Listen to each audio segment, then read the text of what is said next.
अधूरी शादी भाग नंबर 30।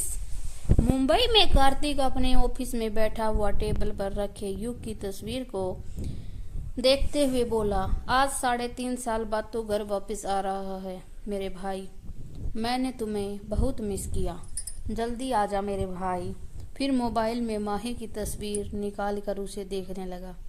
माही, मेरी गलती की वजह से तुम दोनों भाई बहन एक दूसरे से अलग हो गए, पर माही साथ में मैंने भी तो अपने प्यार और अपना भाई दोनों को खो दिया। कहाँ हो तुम माही? एक बार, बस एक बार आकर मुझसे मिलो। आकर देखो माही अपने कार्तिक का हाल। तुम्हारा कार्तिक कुछ भी नहीं है तुम्हारे बिना।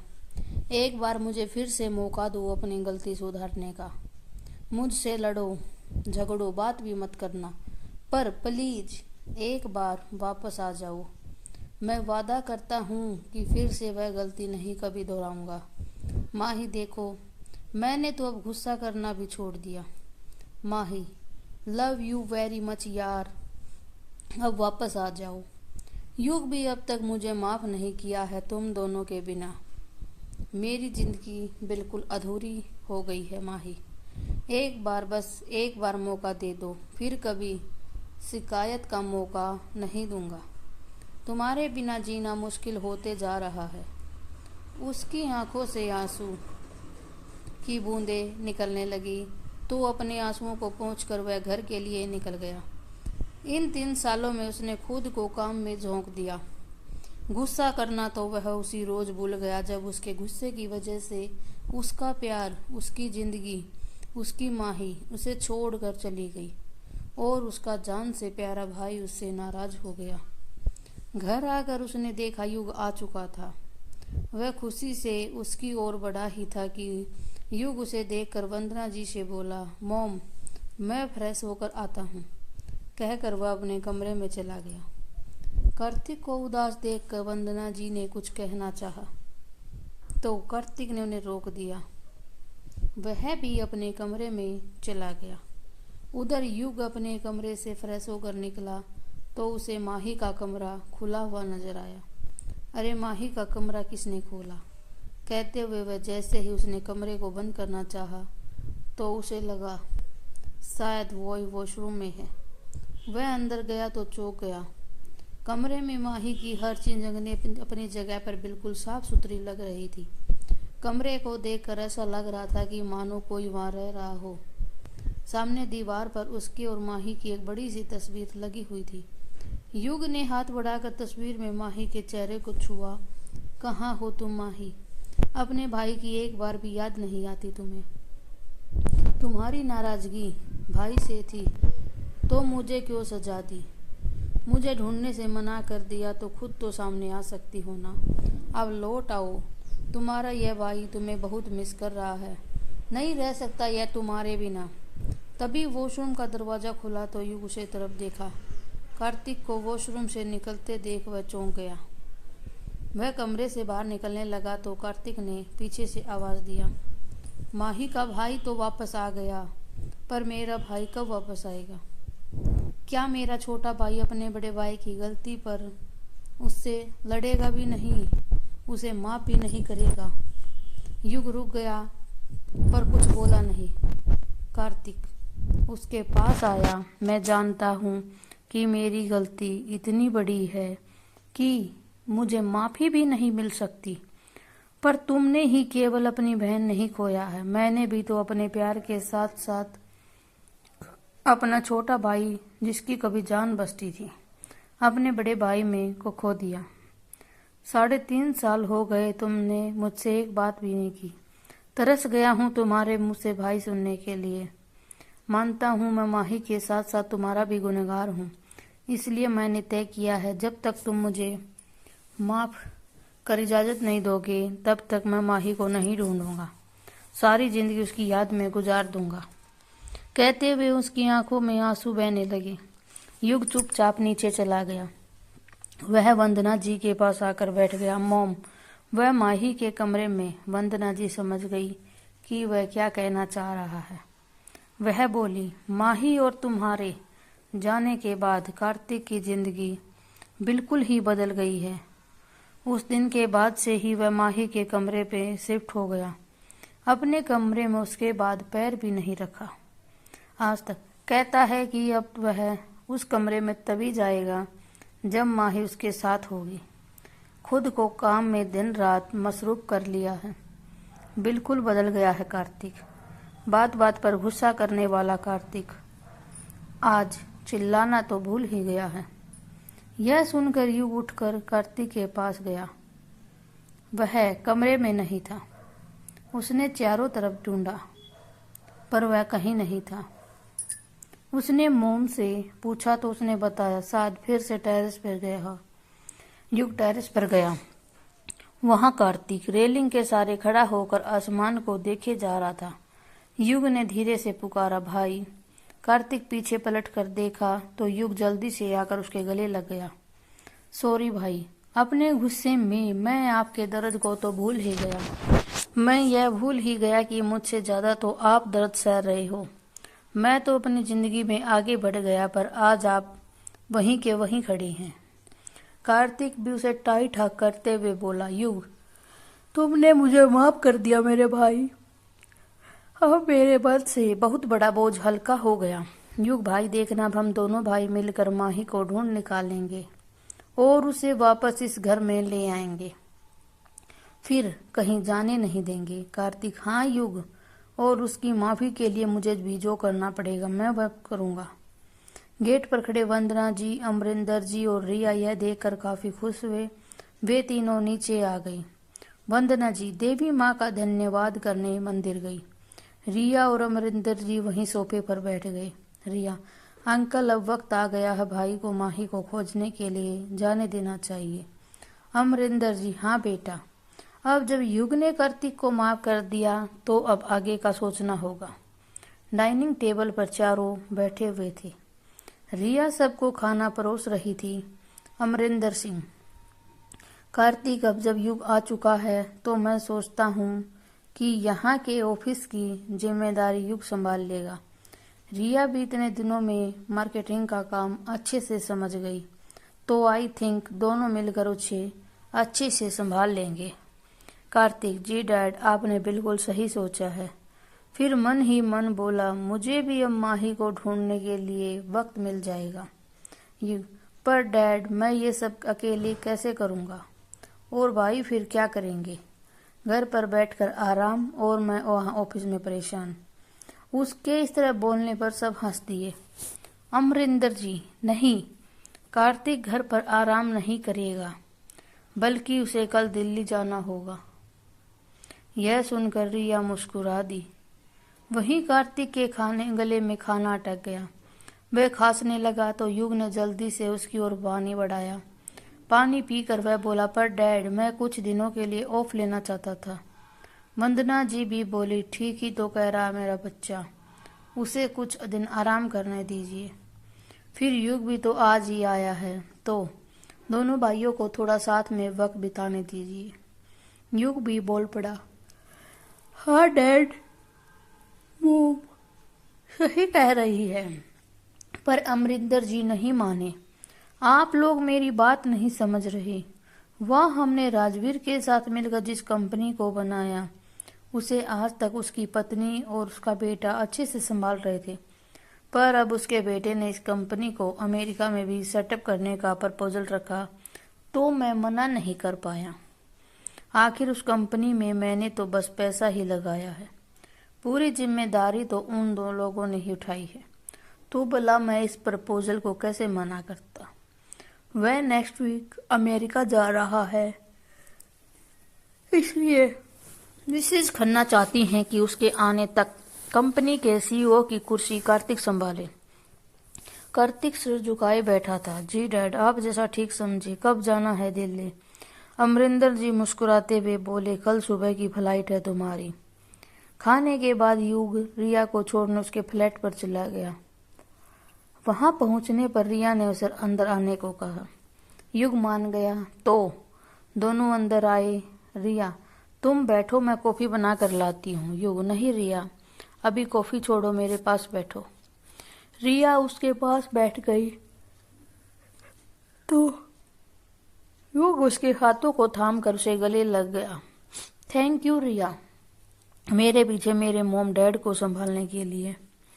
रिया उसके बालों को सहलाते हुए बोली, युग तुम भूल रहे हो कि मैं अभी अब उस परिवार का हिस्सा हूँ, फिर मैं अपनी जिम्मेदारी कैसे भूलती। युग उसके चेहरे को अपने दोनों हाथों में थामते हुए उसके माथे को चूम लिया।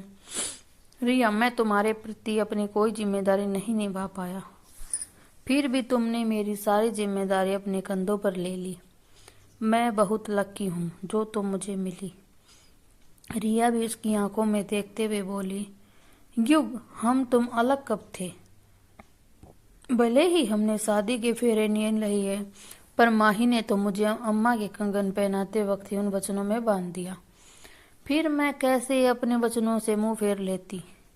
युग, तुमने भाई को माफ कर दिया, मुझे बहुत खुशी हुई। अब तुम आ गए हो, माही भी जल्दी मिल जाएगी। फिर हम चारों एक साथ लखनऊ जाएंगे, तुम्हारे अम्मा बाबा के घर। फिर उसने युग को दीवार की ओर देखने को कहा, जहां उसके मम्मी पापा के साथ माही के अम्मा बाबा की तस्वीर लगी हुई थी। युग उन तस्वीरों को देखकर भावुक हो गया। जानती हो रिया, जब बचपन में मैं लखनऊ जाता तो सुनीता माँ मुझसे ज्यादा दुलारती थी और यह देखकर माही मुझसे झगड़ बैठती थी। अम्मा जब मुझे अपनी गोद में बैठाती तो माही रूठ कर मोम की गोद में जाकर छुप जाती थी। और अब अम्मा के गुजरने के बाद हम लखनऊ गए तो माही मेरा वैसे ही ख्याल रखने लगी जैसे सुनीता अम्मा रखती थी। पहले तो हमें यह सब समझ नहीं आता, पर अब लगता है कि वह सब क्या था। माही को पता था कि मैं उसका भाई हूँ, इसलिए वह मेरा ख्याल रखती थी, कहकर रोने लगा। रिया उसके आंसू पोंछते हुए बोली, युग अब रोने का समय नहीं, अब जल्दी ही तुम दोनों भाई अपनी माही को ढूंढ लाओ। हम चारों फिर से एक साथ रहेंगे।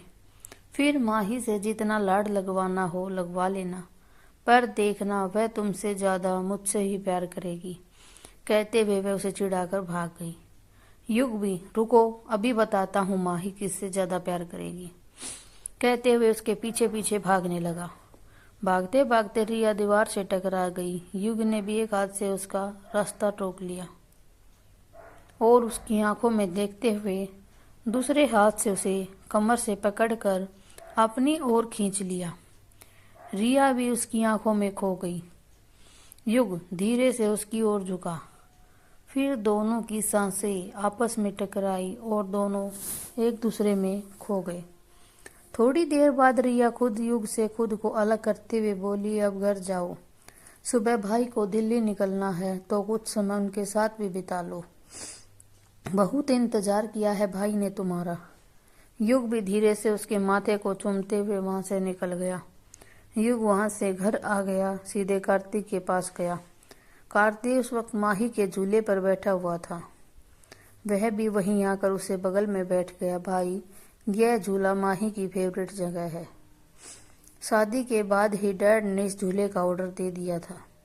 आप जानते हैं, वह तो मुझे भी इस झूले पर बैठने नहीं देती थी।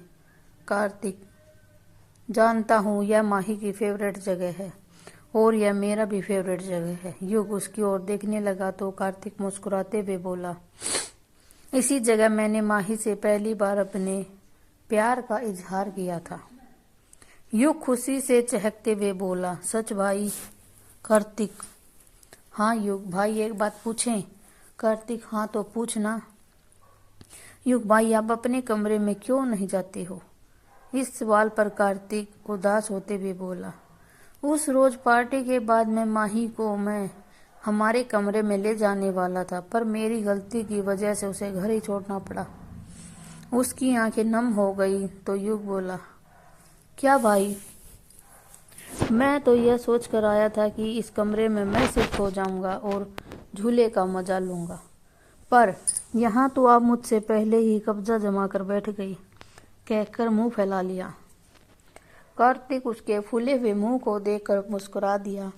क्यों, तुझे जलन हो रही है? युग, हाँ तो भाई, क्यों नहीं होगी जलन, आखिर मेरी बहन का रूम है यह। कार्तिक, ओए बहन का भाई, वापस आ जा। माही के भाई के मोड़ से वापस आ, मेरे भाई के मोड़ पर आ जाओ, वरना युग, वरना क्या भाई, और हंसते हुए भाग गया।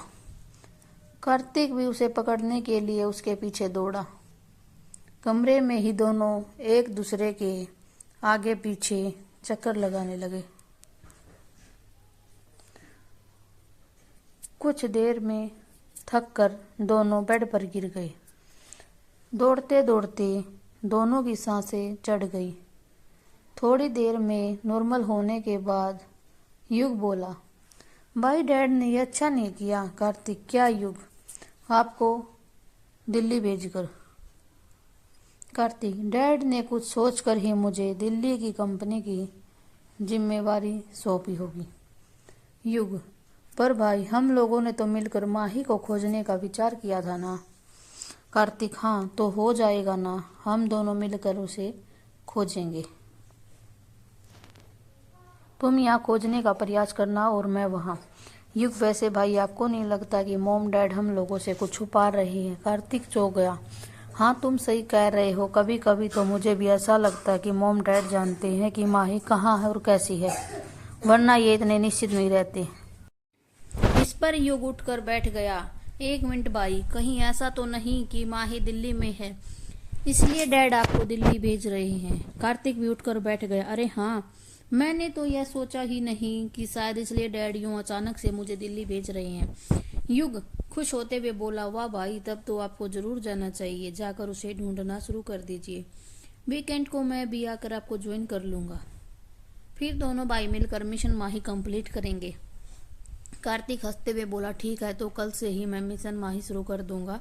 युग भी मुस्कुराते हुए बोला, भाई आपने कल के लिए पैकिंग कर ली? कार्तिक, हाँ सारा पैकिंग हो गया है। युग, ठीक है भाई, तो अब आप सो जाइए, सवेरे आपकी फ्लाइट है। गुड नाइट कहकर वह जाने के लिए बेड से उतरने लगा तो कार्तिक ने उसे रोक लिया। युग, आज यहीं रुक जा, नींद तो मैं कल भी पूरी कर लूंगा, पर आज मुझे इन 3.5 साल की कमी को पूरी करनी है। यहीं बैठ और मुझसे बातें कर। युग भी भावुक हो गया। ठीक है भाई। कार्तिक, मेरे कारण तुम्हें और रिया को भी अलग रहना पड़ा। युग, जानते हो रिया बहुत अच्छी लड़की है, उसने मॉम और डैड का बहुत अच्छे से ख्याल रखा और मेरा भी। मेरी सारी गलतियों को माफ करते हुए उसने मुझे एक बड़े भाई का सम्मान दिया। बहुत प्यारी लड़की है वह, उसका हमेशा ख्याल रखना, कभी उसका साथ मत छोड़ना। युग, हाँ मैं जानता हूँ भाई, वह बचपन से बिना परिवार के हॉस्टलों में पली है, तो उसे परिवार का महत्व पता है, और माही को तो वह मुझसे भी ज़्यादा प्यार करती है। फिर आंखें बंद कर वह रिया के ख्यालों में खो गया।